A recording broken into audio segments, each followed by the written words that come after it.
Bonjour, alors moi c'est Marion, je suis présidente de l'association Solidarité Verneuil. Je suis également patiente. Mon premier souvenir remonte à l'adolescence. Je devais avoir 12 ans à peu près et j'ai commencé à avoir un premier abcès dans le puits de l'Aisne. J'avais montré à ma mère à ce moment-là parce que c'était douloureux.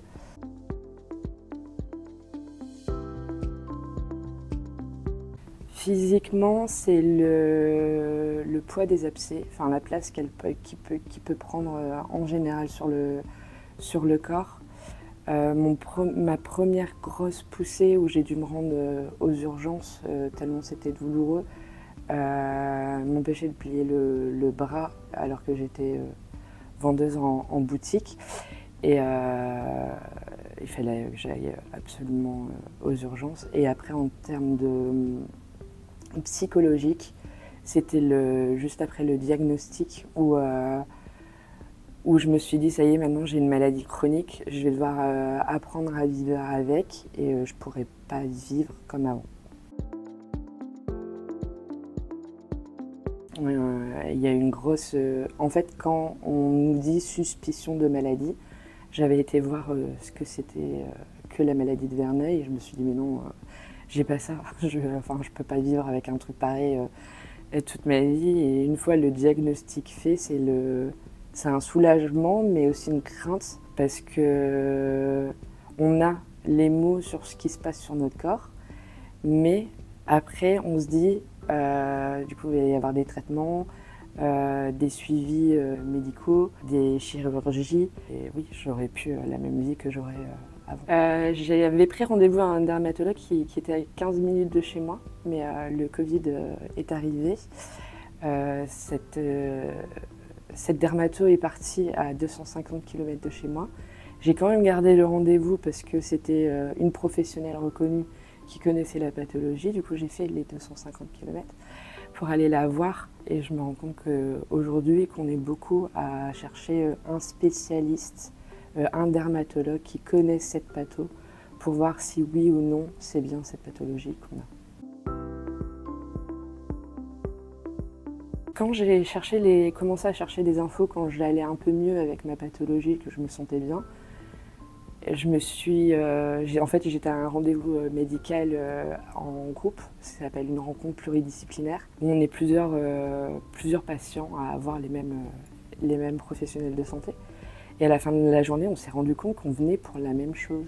Et on s'est dit, mais c'est dommage, on l'aurait su du matin, on aurait pu discuter, échanger sur la pathologie, sur nos parcours, et puis ça aurait été vachement plus agréable qu'un rendez-vous à l'hôpital. Et je me suis mise à regarder sur internet les associations qui existaient pour la maladie de Verneuil. Et j'ai commencé à faire mes recherches, je suis tombée sur Solidarité Verneuil à l'époque. J'ai rencontré la référente du département, avec qui je me suis entendue dès le départ. Et je lui ai dit, c'est dommage, j'ai rencontré des patients, ils aimeraient bien se rencontrer entre eux pour discuter. Du coup, on va faire un petit café tous ensemble, on s'était pris les contacts. Elle dit, ah ouais, trop bien, on va faire ça. Et puis au moins, on sera plusieurs à se voir, surtout post-Covid. Enfin, c'était compliqué de voir des gens et on se sentait tout seul dans notre coin. Parce que la maladie en plus isole énormément. C'est peut-être mon plus beau en plus souvenir d'association parce qu'on s'est retrouvés à 80 dans un jardin en train de bruncher entre patients, aidants et sympathisants, amis de la famille. Et c'est une super après-midi qu'on a passé tous ensemble et on nous appelle même notre petite famille de Verneuil. Vu que c'est une maladie qui ne se voit pas, on me croise dans la rue, on ne voit pas que je suis malade. On met des couches de pansement, nous, pour nous protéger des frottements ou des abcès qui commenceraient à apparaître. Mais des fois, on a des pics de douleur ou bien l'abcès qui amène beaucoup de fatigue vu qu'on se défend quand même contre quelque chose. Et on préfère rester tout seul chez soi à se reposer que on ne sera pas capable de marcher, on ne va pas être capable de s'asseoir, ou on va être trop fatigué pour aller au cinéma, ou un restaurant, ça va être trop d'un coup et on ne va pas réussir à gérer. Parce qu'en plus, il suffit que l'abcès il décide d'exploser pendant le repas. C'est quand même un parcours du combattant parfois. Oui, parce qu'en plus, il existe plusieurs... je ne veux pas minimiser la pathologie pour tout le monde, mais un abcès, c'est une poche qui se crée sous la peau et qui prend de la place. Donc, c'est compliqué à gérer au quotidien. Il faut apprendre à le gérer. Rejoignez les associations de patients. Il y en existe plusieurs. On fait différentes actions. On est entre patients et même au niveau des communautés de patients. On s'entraide et on s'écoute parce qu'on sait ce qu'on vit. Donc, s'il y a besoin d'un conseil pour un spécialiste ou une démarche administrative ou même l'envie de parler avec quelqu'un, il y aura toujours quelqu'un pour répondre. Alors, moins de complications en termes administratifs, parce que ce soit au niveau des démarches de prise en charge, on a vu qu'il y a des inégalités au niveau français. Les démarches aussi en termes de reconnaissance de handicap, parce qu'une maladie chronique, c'est à vie. À l'instant T, peut-être qu'on va bien, mais demain, on ne va pas savoir se lever. Et ça rend les choses très compliquées, ça rend le travail très compliqué, le suivi, ça amène beaucoup d'arrêts. Trouver le bon maillage de médecins qui écoutent les patients, même dès le médecin traitant, et je sais que c'est très compliqué d'en avoir un à l'heure actuelle, mais il existe des centres on n'avait pas connaissance avant, qui puissent aider les patients dans leur démarche. Les dermatos, malheureusement, les listes d'attente sont longues pour avoir un rendez-vous et pouvoir avoir un endroit où on sera suivi en continu. Voilà. J'espère que ça va bouger.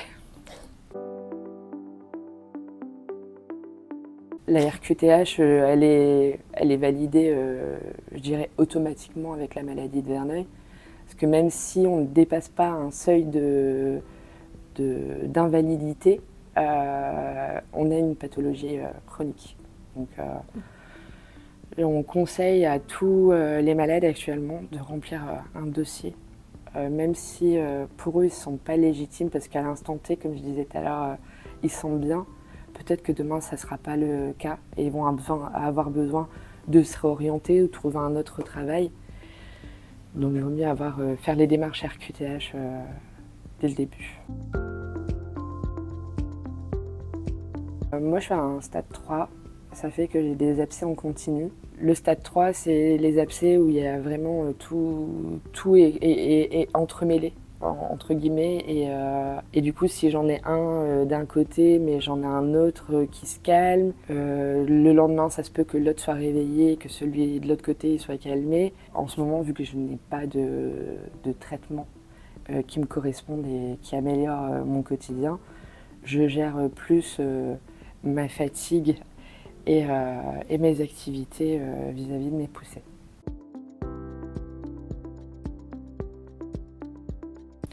Alors, il existe aujourd'hui plusieurs échelles thérapeutiques. Le problème aussi avec Verneuil, c'est qu'un traitement ne marche pas forcément sur un autre. Et même si c'est le même stade et la même histoire et le même vécu, du coup, on commence par les antibiotiques, les crèmes sur les abcès.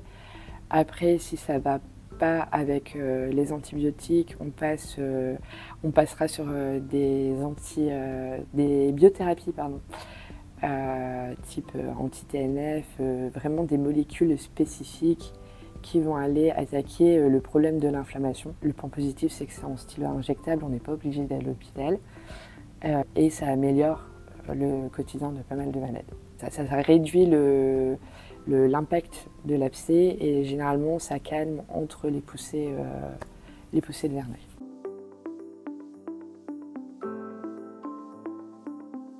Il y en a énormément. À l'adolescence, et je sais que je ne suis pas la seule, c'était un problème de poids. On m'a dit que j'étais obèse et du coup, c'est pour ça que j'avais ces abcès à ces endroits-là. En plus, puberté, poils, rasage, on me disait que je me rasais mal.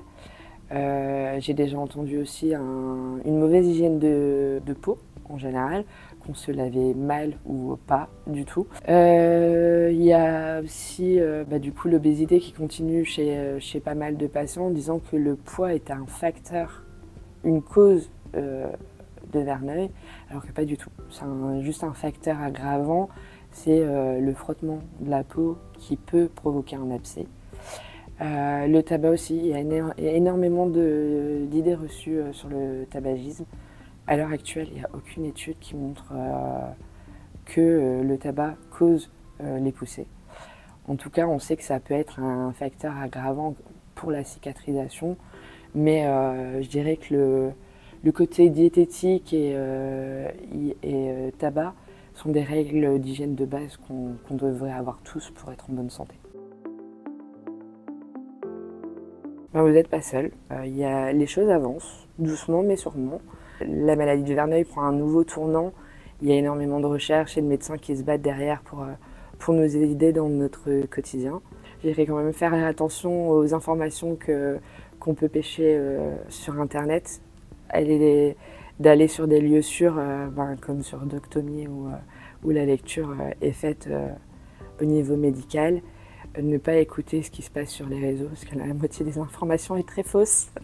Vous faites une fausse idée de votre maladie et en cas de besoin, il y a les associations de patients qui sont là pour vous.